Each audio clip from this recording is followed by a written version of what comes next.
Stuff I Learned Yesterday, episode number 591, Monday Mailbag.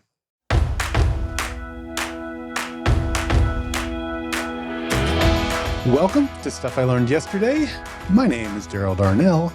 I think Gillette has one of the most brilliant marketing campaigns of all time, and I believe that if you aren't learning, you aren't living.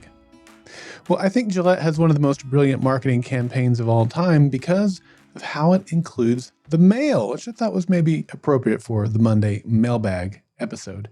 When I turned 18 30 years ago, they sent me a razor in the mail with a few blades, and for the next 20 years, I kept buying Gillette razor blades, and I bet many of you can say the same thing because they still do it to this day. When people turn 18, they get a Gillette razor in the mail, thus making them long-term Gillette razor consumers. Pretty brilliant, if you ask me. Well, today, of course, is the first Monday Mailbag, and in today's episode, I'm going to share contributions from Geoff, Barb, Bradley, Andrew, and Colby.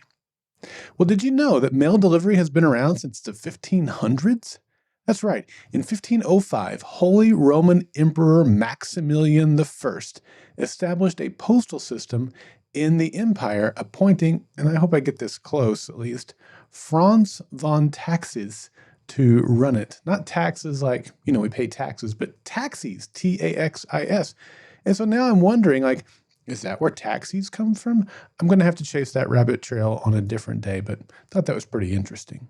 Well, this system originally, again, I'm going to try to get close here, originally called the Kaiserliche Reichspost, is often considered the first modern postal service in the world, which initiated a revolution in communication in Europe.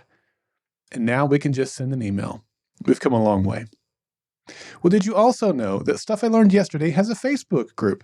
I don't think I've mentioned it on the podcast since we rebooted the podcast, but I'd love to have you join me over there and get to know me and the other SILY community members. Come over to Facebook and just search Stuff I Learned Yesterday and you'll find us. And so I look forward to having you over there. All right, well, let's get started with the Monday Mailbag. And our first mailbagger is Geoff. My name is Geoff, X-Force 11, and I recently learned, thanks to nasal and sinus surgery, that I don't have a sinus cavity above my right eye. And I believe if you aren't learning, you aren't living. So thankfully, I'm not going to talk about sinuses in this feedback, but I want to talk about communication. I've had a rough year with the school that I work with because of communication. You see, we all communicate differently, and in the corporate world, in our family life, and in life in general, we have to learn to communicate with each other in different ways. We have to learn each other's communication styles. I'm the type of person that needs clear directions and things laid out early so that I can walk those things out and not worry about being rushed or trying to get things done last minute. However, I work with someone who is the exact opposite. I have to constantly remind them of deadlines and when things are due, and even then things come to me late, and I think it makes the organization look bad because of it. And when that person asks something of me, they're asking me to do it last minute and putting me in a bind. So I've learned that I need to communicate my needs to this person and ask them how that I can communicate better with them so that deadlines aren't missed. I've also learned that communication also equals safety. We've had some challenging times at my school, and people didn't feel like they were getting heard. And because of this, they reached out and reached above different levels and different things so that they could feel like they're being heard because they felt like their real legitimate needs were not being heard and they felt unsafe. So bottom line is communication is important for our safety, for our mental well-being, and so much more. So remember, not everybody communicates the same way you do, but we can all learn to communicate with each other and take steps to learn so that everyone feels heard heard and feels safe. This is Geoff, X-Force 11, and this has been Stuff I Learned Yesterday, Mailbag Mondays. Thank you, Geoff. First, let me just say I'm sorry that you've had a rough year. That, communication is such an important piece of every relationship in our lives, from those that we live with to those that we work with and those that we interact with on a random basis. And so, yeah, it's important to get those things right, especially those that we spend the most time with, which is often those that we work with. So I'm sorry that it's been a rough year with that. It sounds like you're really making an effort to try to improve your situation and establish better communication with your coworkers. Yeah, it's really important, like you said, to go to that person, and as long as you're sincere, some people can do this in a kind of passive aggressive way. And I'm not saying that that's how you were doing it, but if you sincerely go to somebody and say, look, there's an issue here. Let's figure out how we can establish better communication and get things rolling in a better way. That's really important, because a lot of times maybe the person just is too afraid to say something. And so they just kind of let that aggression or that frustration or that anger build up until it boils over. And that's not a healthy situation either. So good for you for trying to seek out better communication and for going directly to that person to try to figure out, how can I communicate better with you? Here's how you could better communicate with me, and how can we improve this situation? So that's very good. One book I might recommend to you if you haven't read it before, it's been out for 40 years maybe, and that is Boundaries by Dr. Henry Cloud. It's been a long time since I read it, maybe 30 years since I read it, or 25 probably is more accurate. And it helps us establish boundaries, healthy boundaries in all areas and relationships in our lives. It's a very good book. It's a very well-respected book, and it's helped a lot of people for a long time. So if you haven't ever checked out that book, maybe it's a good one that you might be interested in checking out. And The 5 Love Languages, too, is another one that might be of interest for you as well. All right. Thank you, Geoff. I appreciate it. Here's Barb. Hi, Daryl. This is Barb. I love genealogy and tracing my family's history, and I am delighted that you are back with Stuff I Learned Yesterday. Woo-hoo! So here's a little something for your first Monday mailbag. The word legacy. That's how you began the first episode of this new season. And as I've transitioned from taking care of my mother and then handling her estate, retirement, leaving the formal workplace, and then moving across country to begin what will ultimately be the final phase of my life, but as you also said, hopefully not too soon, I've been thinking a lot about the legacy that my family left for me and what am I going to leave for someone else. I recently had that legacy conversation with one of my friends, and she had told me that she had spent Easter with her grandmother and how much that had meant to both of them. And she talked about how much she had learned from her grandmother and all the things that she used to do with her.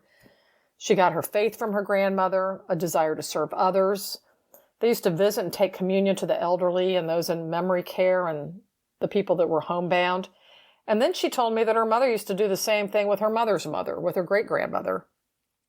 This desire to care for and serve others in a very specific way was likely passed down through several generations, through the examples set by those family members, parents and grandparents teaching the younger generation values, faith, family, service. That was their legacy.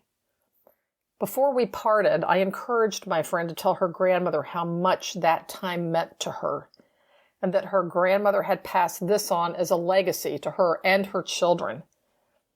She and I could only imagine how much that would mean to this older woman who was in the twilight of her years, knowing that she made a difference to others, and particularly to her family. So, Daryl, keep giving us things to think about and ponder. It's never too early or too late to leave a legacy. This is Barb signing out. Have a great Monday. And Daryl, did I tell you how happy I am that you're back with Stuff I Learned Yesterday? Well, let me say it again. Thanks, Barb. It's always good to hear from you. Barb's one of those folks that I've had the privilege of hanging out with in person when we first met. Gosh, 11 years ago here in Oklahoma City. She came in and was here for a party we were putting on for Fringe. And then we've just remained friends since then. We saw her earlier this year and spent some time with her in her home state, or her current home state, as she said, of Florida. So always good to hear from you, Barb.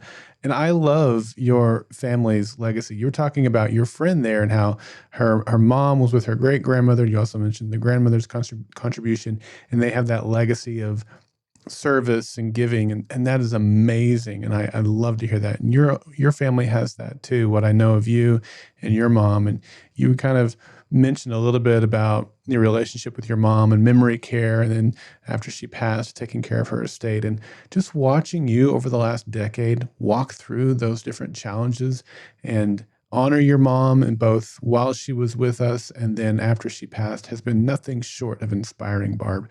And the legacy that she passed on through you, through your heart and your character, and the way that you have worked and lived that out in your life has been seen by those around you. And you have a great legacy in your own family as well.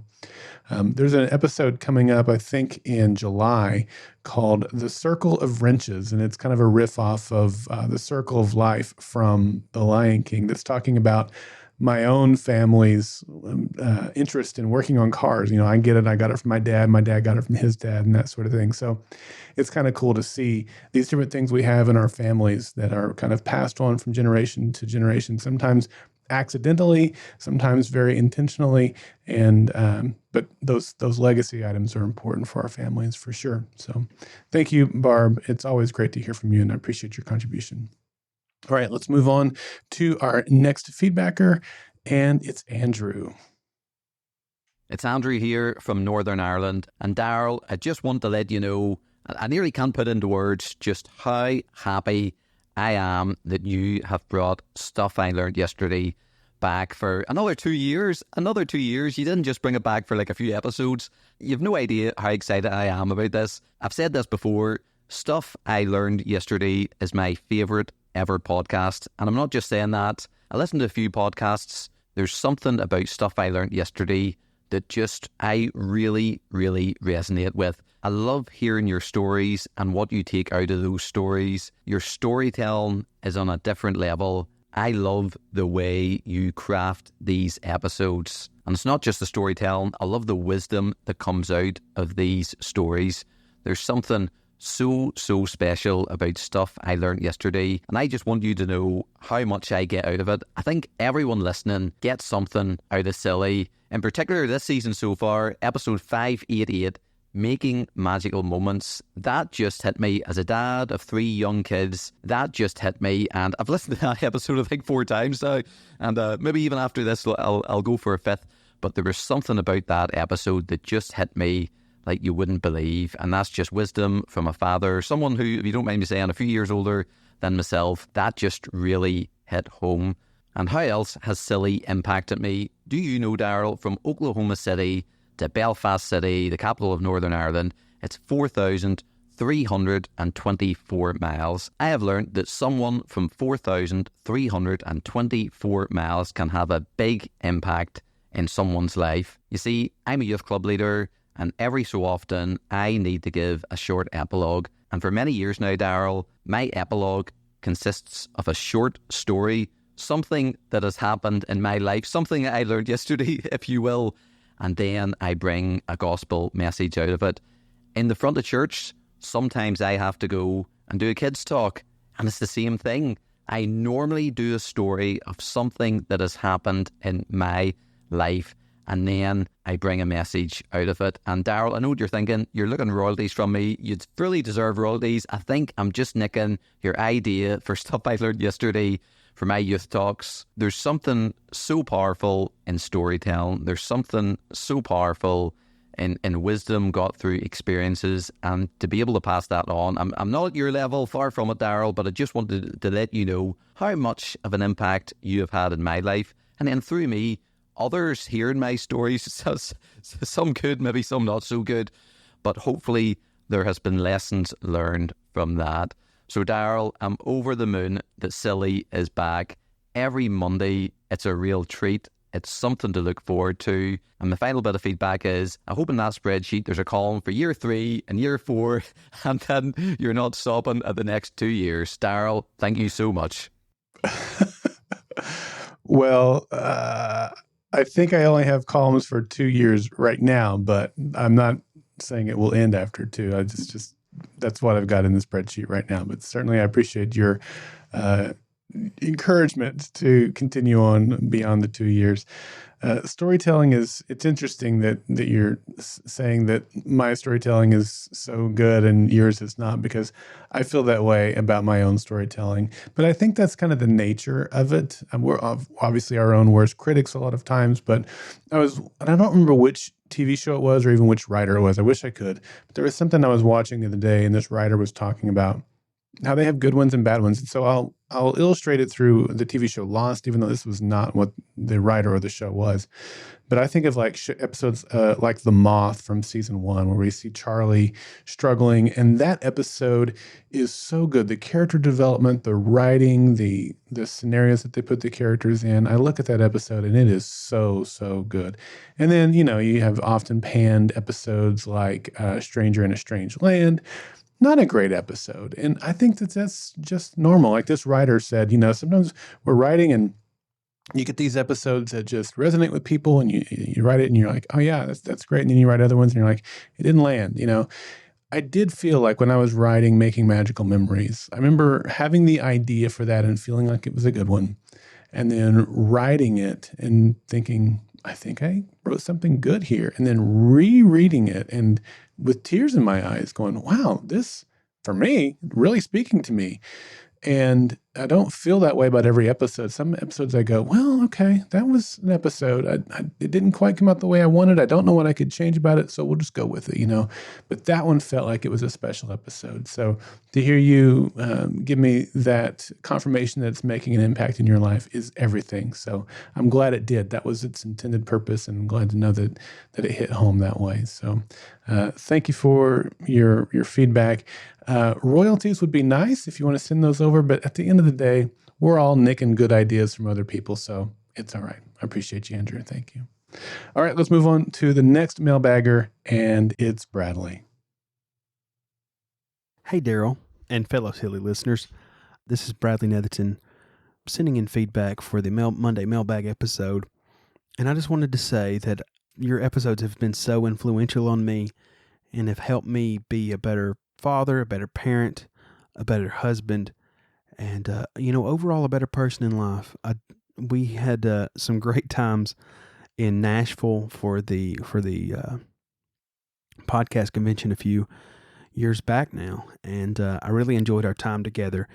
And you've really been like a mentor to me in life in a lot of ways, and helped me to be a better person, as I said. But one of the things that I really enjoyed, I could talk about all your SILY episodes, but one of the most recent ones you did was when you asked about what was the most standout memories from your kids, and them being so, more mundane things. And, going to that extent, we've done some things. We've went to, these big dinosaur recreation parks that they've done, and, hockey games, all this stuff. And I've taken them to all types of fairs and everything.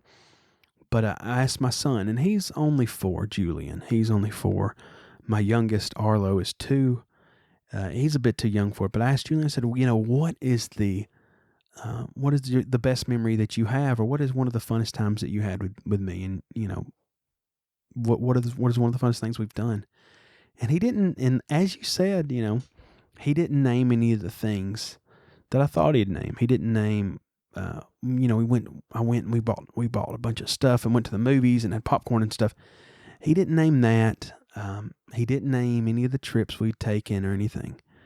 But one day I had, just to get them, help them, just to play with them a little bit. I know they love going to the park. And I said, hey, why don't we have a park day? And why don't we just go and we'll just stay out and we'll go to the different parks, and we'll just go to as many parks as we can in a day. So, and we didn't leave early in the morning. We left, maybe in the middle of the morning. We went and grabbed some lunch, and we went to I think 5 or 6 parks. And it started raining at the end, so we did get rained out of the last park. But we would just go, we'd play for 20 minutes, 30 minutes at a park, maybe longer than that. And I'd say, who's ready for the next park? And we'd go. And a couple were in walking distance, so we went to do those. And a couple, we had to drive across. And one, it was even I counted as a park, was in the local mall that we have. That is sort of a play area for kids. And we went and ate lunch at the food court, a late lunch there, before we went home, before bed. And when I asked him, he said that was what he remembered most. And it was a trip where I didn't spend a lot of money. There weren't any tickets involved. Some of these other things we did. You're looking at $50 to $75 a pop, depending on how things go. Or going to the fair and buying all the tickets and stuff. And it was just me and my 2 boys going from park to park, and me engaging and playing with them. And that was what he remembered most. And much like you, I just find that so funny that was the case. And we've planned, since then we've done more things like that, but he still talks about that park day. So we're planning another one. But thank you for these episodes, Daryl. Thank you for all the years of SILY that you've done. It means a lot to me, man, that these are out there, and that you're doing these, man. I just can't thank you enough for this. And I can't wait to hear the other feedback. And as my kids grow older, I hope to make more memories like that. Both, even going to Disney World. I did take him to Disney World as well. So I'm sure there'll be no more Disney World trips as well. But I will learn to enjoy the small and the big moments. And you've helped to teach me that. So thank you for that, Daryl. Well, I'm glad I could be in any way a positive influence on you as a person, as a husband, as a father. Julian and Arlo have a great dad and a great mom too, from what I know of your wife, and they're in good hands with you guys. And so the park day is a brilliant idea on a few levels. I think it's so good. First off, it's fun. Obviously, it made a lasting memory in Julian's mind. So brilliant right there. I don't know about you, but I kind of get bored at a park after a while, well before the kids do. So mixing it up and going to different parks makes that less likely to happen. Third, maybe this was part of the reason you did it. I don't know. I'd like to know if this happened, but I would think that if you're visiting different parks, that struggle of getting the kids to leave the park is probably a little bit easier to swallow. And by the time you get to the last park, maybe they're used to it. So getting them to leave isn't as difficult as it would be otherwise. I'm not sure, but I think it's a fantastic idea. I don't know if you intentionally worked in a Twilight Zone reference there with walking distance. I have a feeling maybe you did. If that was intentional, I caught it. Well done. If it wasn't, a happy accident, and I like it for that as well. So great job. Our time in Nashville together was awesome. I enjoyed that too. That was like 3 years ago, or almost 3 years ago, that we got to see each other there. So we need to get together. It's been too long. So, but thank you, Bradley. Man, you're doing a great job with your kids. And again, if I can be of any way a positive influence in that direction, then I just mark that as a feather in my cap, because that's why I do this. I try to help others learn from the mistakes and the good things that I've done in my life as a parent and a husband and a person. So thanks for the feedback. Appreciate it. Okay, that's all the audio. We do have one more contribution, and this comes, if I could be biased, from my favorite feedbacker today or mailbagger, and that's my son, Colby. He listens to these episodes or watches them on YouTube. I'm not sure which one he does. I think maybe the YouTube version, but he texts me usually after each episode and says something. And a couple weeks ago, he texted me and said, "You're so wise." And I didn't know if he was being serious or not. So I text him back and I'm like, "Are you serious, or what's going on?" And he's like, "No, I'm being serious." And so I sent him this response, and then in preparation for today's episode, I said, "Hey, do you mind if I share our text exchange in the Monday Mailbag episode?" And he was like, "Absolutely, go for it." So here's that exchange that I had with Colby. And so he said, "You're so wise." And after establishing that he was being serious, I said, "Well, that's very kind. Here's my point of view on any wisdom that I have. Number one, ask God.